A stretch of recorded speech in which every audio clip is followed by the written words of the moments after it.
Salut Novateur, c'est Tease Online et bienvenue dans une nouvelle Novel Story. Pour ceux qui seraient nouveaux ou qui ne connaissent pas le concept, je vais vous expliquer à quoi font référence les Novel Story. Les Novel Story sont des histoires racontées par la Novel Team et font référence à une œuvre pop culture, que ce soit un film, un jeu vidéo ou peut-être une histoire vraie. Jusqu'à la fin de l'histoire, vous ne serez pas spoilé par des éléments clés, on changera quelques éléments qui font que vous pourrez reconnaître facilement une œuvre et à la fin, vous allez bien évidemment essayer de deviner à quelle œuvre on fait référence. Vous allez voir, le concept est super simple. Allez, on passe tout de suite à l'épisode.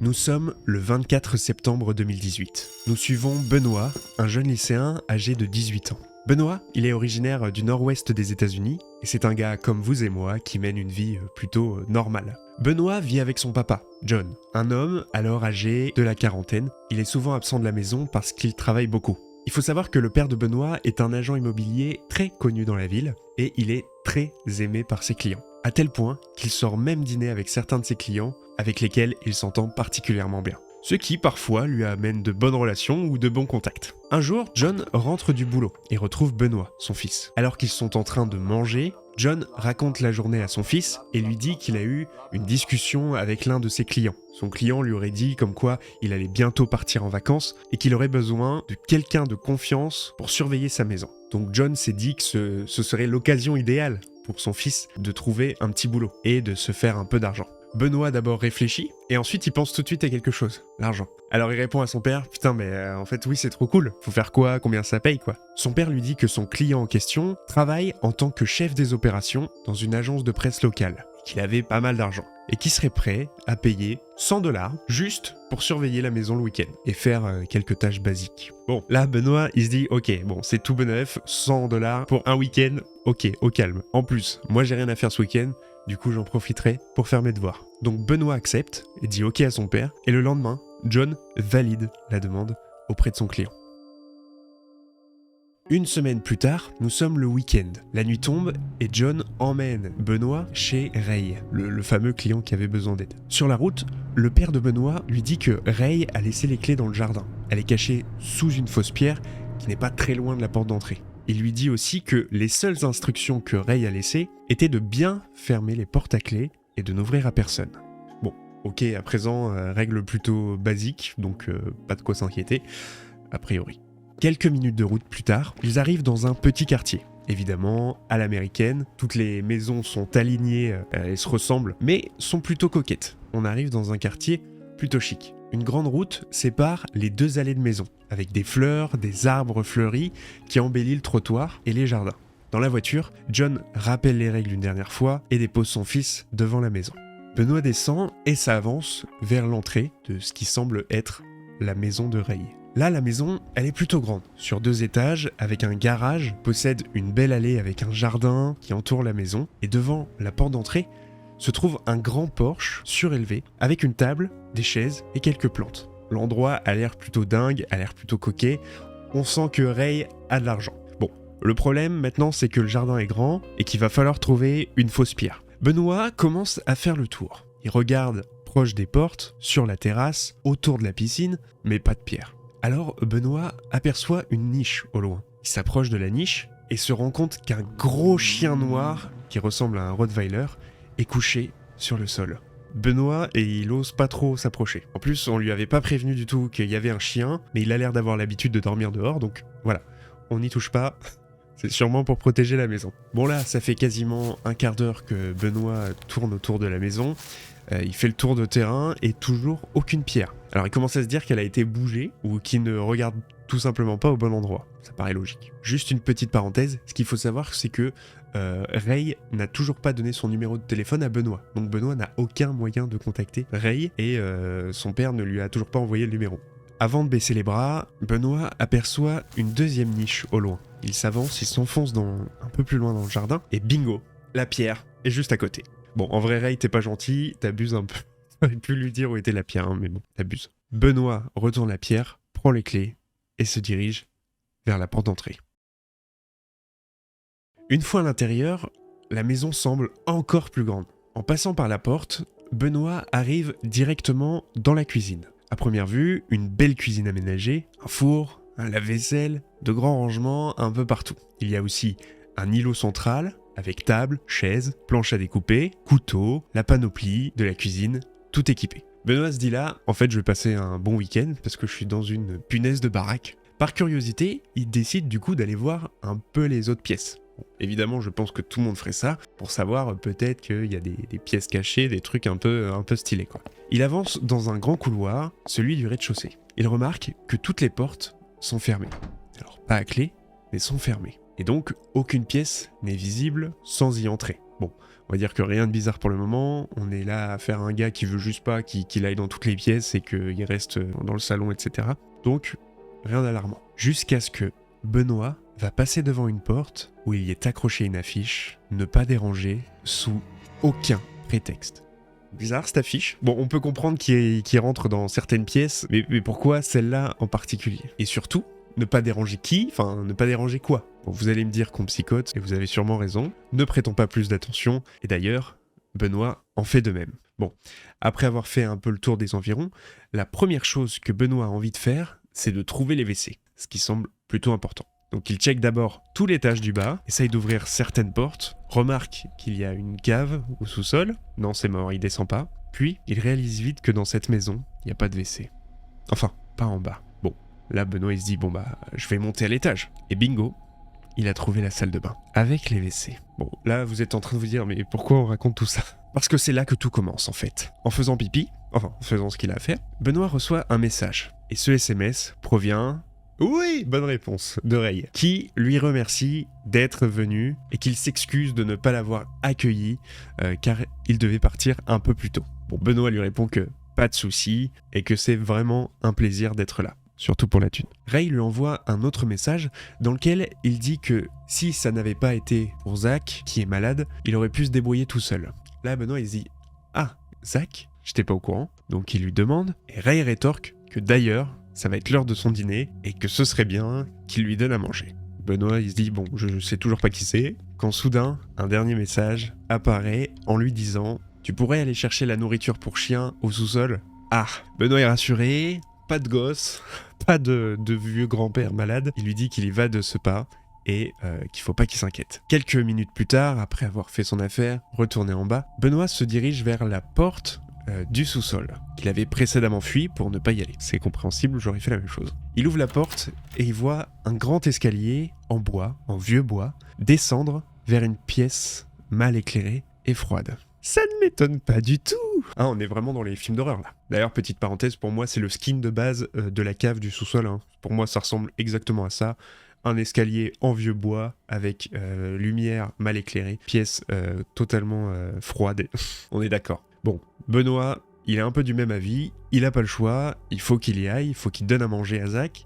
Donc il descend, il prend vite la nourriture et il remonte. Mais ça ne va pas du tout se passer comme ça. Arrivé en bas, Benoît ne distingue pas bien les éléments et se trouve un petit peu dans le noir complet. Évidemment, il n'y a aucun interrupteur, du moins il sait pas du tout où il est. Il se dit qu'il y a peut-être un allumage en haut qu'il n'a pas vu avant de descendre. Et aussi, il n'a pas du tout envie d'allumer la lampe torche de son téléphone parce que c'est le meilleur moyen de se faire peur et de tomber sur un truc qu'il ne faut pas. Malgré tout, il essaye quand même de regarder vite fait, mais rien du tout. Heureusement, Ray avait envoyé un message qu'il n'a pas vu avec marqué « Ah, désolé, j'avais oublié de te dire que les lumières de la cave, il y en a pas, elles ne marchent pas, donc tu dois aller chercher une lampe torche à l'étage, dans la réserve. » Ah bah merci Ray. Pile au bon moment, Benoît, il remonte, il va tout en haut, il essaye de trouver quand même cette lampe, et effectivement, c'est beaucoup mieux. Une belle grosse lampe éclaire toute la pièce, c'est toujours plus sympa. Même en voyant toute la pièce éclairée, effectivement, rien de bizarre, rien d'anormal. Il prend la nourriture pour chien, et ce fut une frayeur un petit peu glaçante, mais tout va bien. Benoît remonte, il prépare la nourriture pour Zach, donc le chien, puis se dirige vers l'extérieur pour lui donner. Le chien se régale. Parfait, tout le monde est content, la première tâche est terminée. Un peu plus tard, alors que le chien vient de se régaler, Benoît rentre à la maison et reçoit un nouveau message. D'ailleurs petit, j'ai un problème avec mon ordinateur. Est-ce que tu t'y connais en informatique ? Je pense que j'ai chopé un virus, mais il est dans le bureau. Là, Benoît lui dit « Pas de souci, je vais y jeter un œil ». Donc il remonte à l'étage et pénètre dans le bureau. Justement, en entrant dans la pièce, Benoît se dit que ce sera le parfait endroit pour faire ses devoirs. Mais que pour l'instant, il a pas trop envie, un peu la flemme. Donc, il va commencer par allumer le PC et s'occuper du problème de Ray. Problème de Ray interne, c'est pour vous ça. Évidemment, le PC a un mot de passe. Pile à cet instant, un nouveau message de Ray. Tiens, voilà le mot de passe.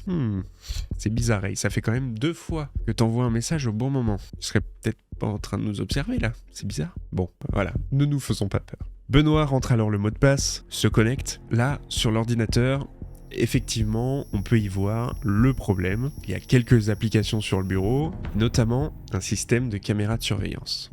Ce qui explique pourquoi t'avais les bons timings, Ray. Malheureusement, Benoît essaye de lancer l'application de système de surveillance, mais il y a bien une erreur, ça veut pas se lancer, et d'ailleurs, les autres applis non plus. Donc là, Benoît, il nous sort un move de dingue, digne des plus grands hackers. Il télécharge un antivirus, tout simplement. Bon, en effet, le PC détecte 2-3 fichiers malveillants, et notamment un programme qui empêche le lancement d'autres programmes, et notamment celle de l'application de surveillance. Après quelques minutes d'analyse, 2-3 manips, le GOAT Benoît réussit à neutraliser ce qui était un cheval de Troie. Pour tester si ça fonctionne, Benoît se dit « Ok, je vais peut-être pouvoir retester en lançant une application, je prends peut-être par hasard... » le système de surveillance. Bingo, ça marche. Benoît vient alors d'avoir accès à l'ensemble des caméras de surveillance de la maison. Ah, petit coquin, et en fait tu nous regardais depuis le début. Bon, maintenant que c'est terminé, Benoît va pouvoir commencer peut-être ses devoirs.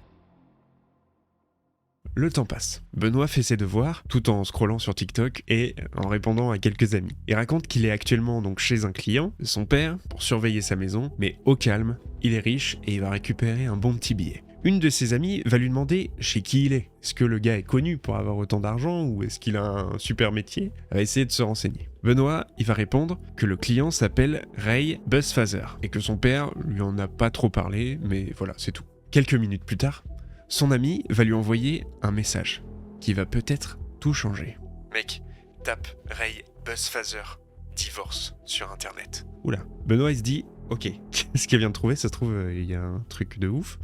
Donc il va sur Google, il tape Ray Buzzphaser divorce et tombe sur la une d'un journal. Ray Buzzphaser, le cofondateur de BN Media, affirme recevoir des menaces de mort de la part des fans enragés de son ex-femme. Ah !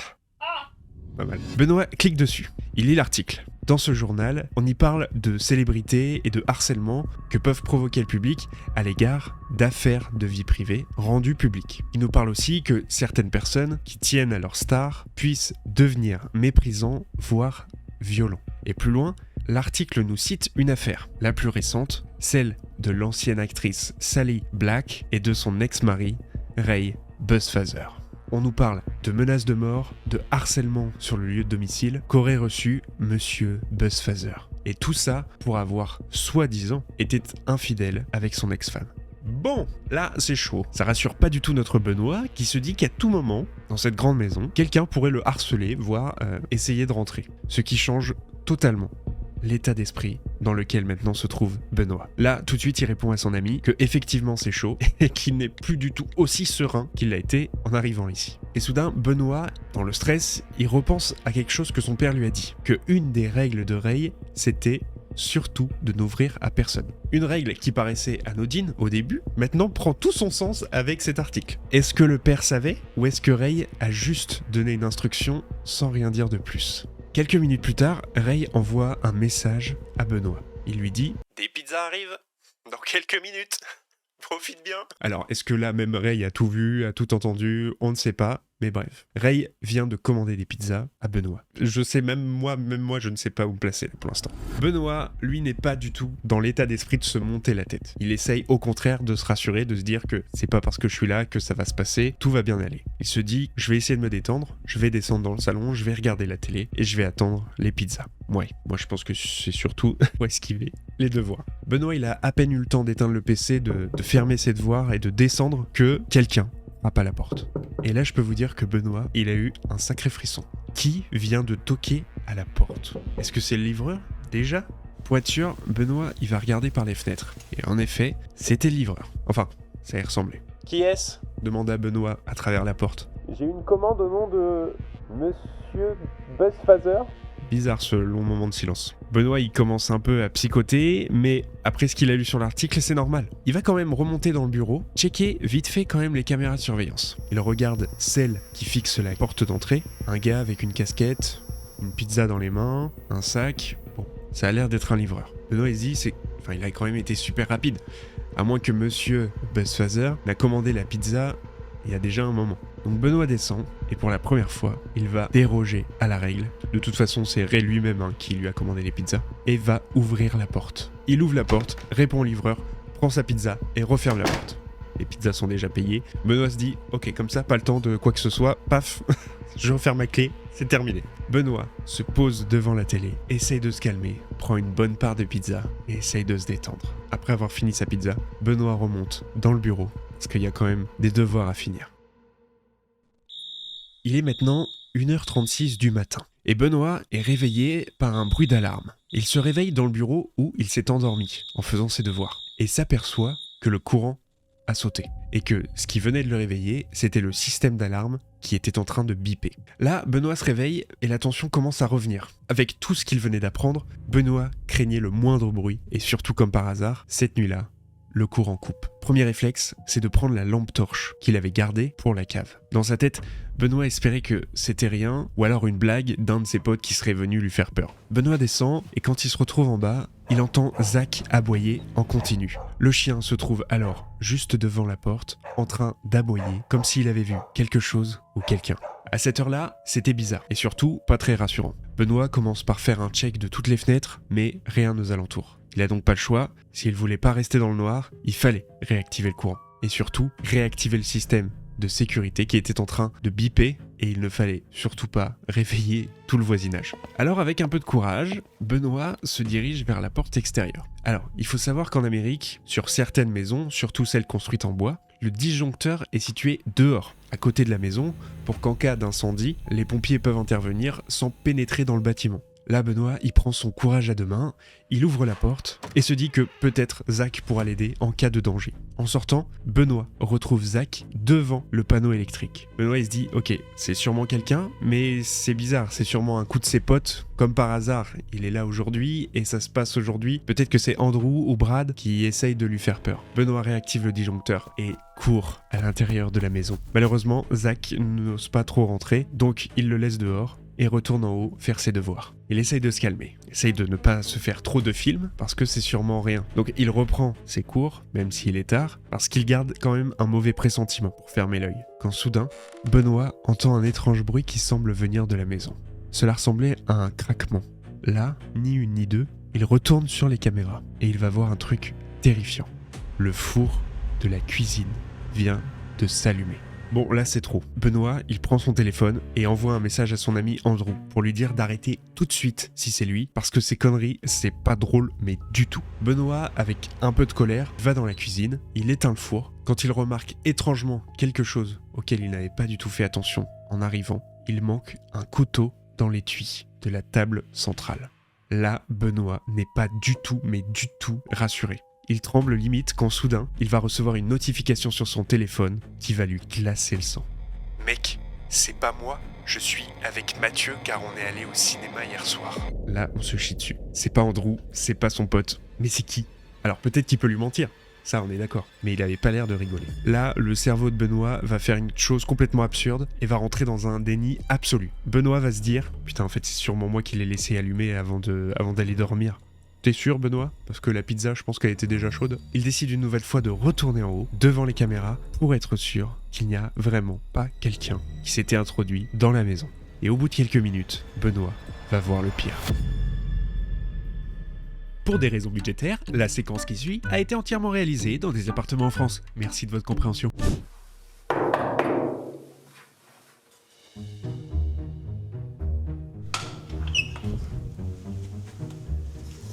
Oh, salut! Oh! Mais c'est quoi cet âge que t'as? Eh, c'est pas pour tous des gens, hein? Moi, je fais plutôt dans la vie, en fait. Ça, tu vois, cette plante, j'ai découvert au Guatemala avec une petite tribu d'aborigènes. Que des bons souvenirs. Oh, ça va, Roger, hein? Oula, vous êtes pas Roger, vous. Hein? Bon, vous voulez quoi? C'est quoi cette hache? Tu veux te battre? Tu veux te battre, c'est ça, il y a match de foot, mais moi, je te mets la marade quand même, hein? Y'a pas de soucis, hein? Quand tu veux. Oh, oh purée. Ça va?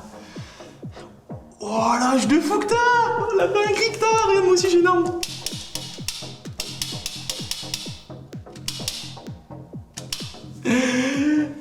Bon, attends, je vais appeler l'organisateur parce que là, c'est une masterclass ton costume. Hein. Et c'est une dinguerie là, elle est trop fraîche. Attends, j'appelle l'orga. Joël! Ça y est, ça va? Oh, c'est une arme de fou malade! Et ça me rappelle le jeu sur Mega Drive, le Mortal Kombat 3. Et ça y est, on y va? En plus, tu parles pas beaucoup comme moi un peu. On est tout pareil. Tu viens? Viens, s'il te plaît.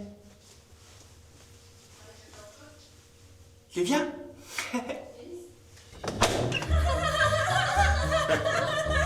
Oh.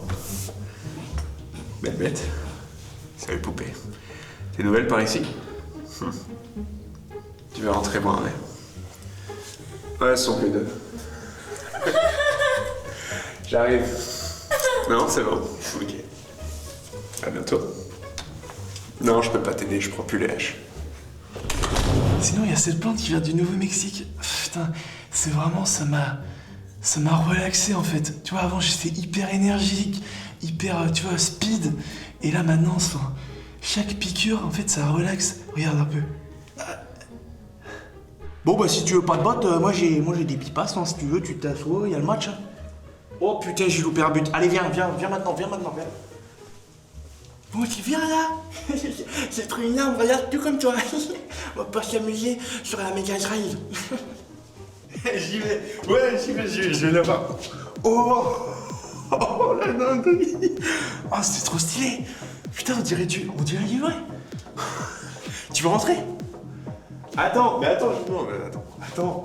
Tu veux rentrer? Non? Tant pis. C'est parce que tu rates. À bientôt. Ah que coucou. Ça va? T'es qui toi? Je te connais pas. T'es nouvelle dans le quartier? Ouais. Oh sympa la hache. J'avais pas ça moi. Ah non, moi j'ai une boule. Regarde. Hop. En fait ça masse des points d'acupuncture. Enfin bref, c'est de l'acupuncture. Tu cherches quelqu'un? Non? Ah ouais, sympa, cool. Et si tu veux, moi j'ai autre chose. Bon, tu viens? Allez, viens. Viens. Hop, une petite bière. Je l'ai ramené du Pérou. Tout est une belle personne, c'est ce qu'ils ont écrit. Bon, ils l'ont dit avec l'accent.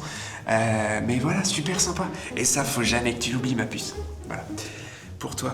Eh ben, bon courage dans la suite de tes... Allez. Bon, c'est bien. Bon, je prépare les manettes.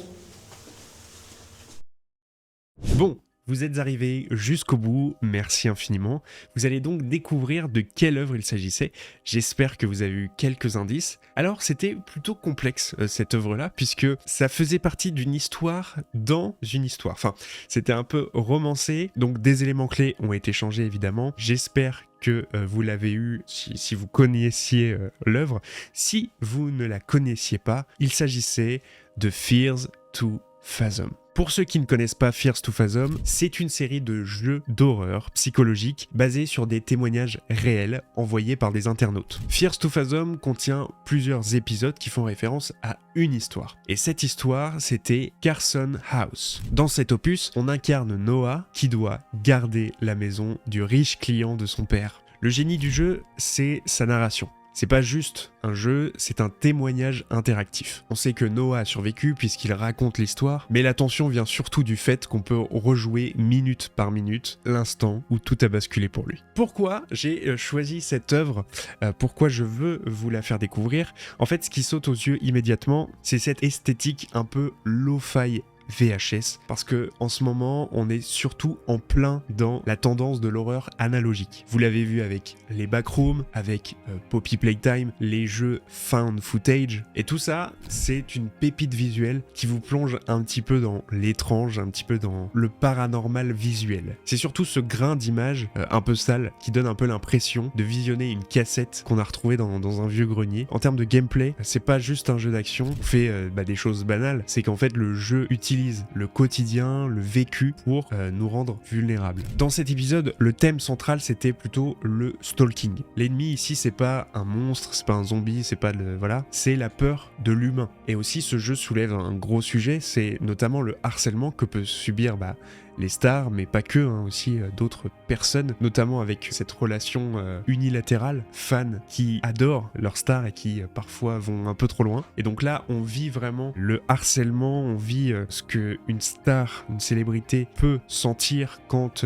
elle est dans son domicile, la sensation d'être observée, un petit détail qui change dans une pièce quand on a le dos tourné, qui fait que peut-être il y a quelqu'un, on sent, on psychote un petit peu, on se met à la place de ces gens-là. Fierce to Fathom est aussi génial dans le sound design. Le moindre craquement de parquet ou une notification message suffit à vous faire sursauter à n'importe quel moment. Ce qu'on appelle le slow burn, c'est une pression qui monte lentement jusqu'à une fin qui vous fera vérifier 2 fois si votre porte est bien fermée à clé. En résumé, Carson House est aussi une leçon de mise en scène. C'est la preuve qu'on n'a pas besoin d'un budget de blockbuster pour faire peur, mais juste d'une très bonne histoire et d'une bonne ambiance. Merci infiniment d'avoir suivi et regardé cette vidéo. N'hésitez pas à vous abonner pour voir d'autres Novel Story. Il y a plein d'autres contenus qui arrivent aussi sur la chaîne de la Novel Team. Si vous êtes nouveau, ça me fait extrêmement plaisir que vous soyez arrivé jusqu'à là. J'espère que vous arriverez à vous plonger dans notre univers. Si vous avez d'autres suggestions, si vous avez peut-être pour l'ambiance ou pour d'autres choses, n'hésitez pas à nous dire. Je vous fais de gros bisous. C'était Tease Offline.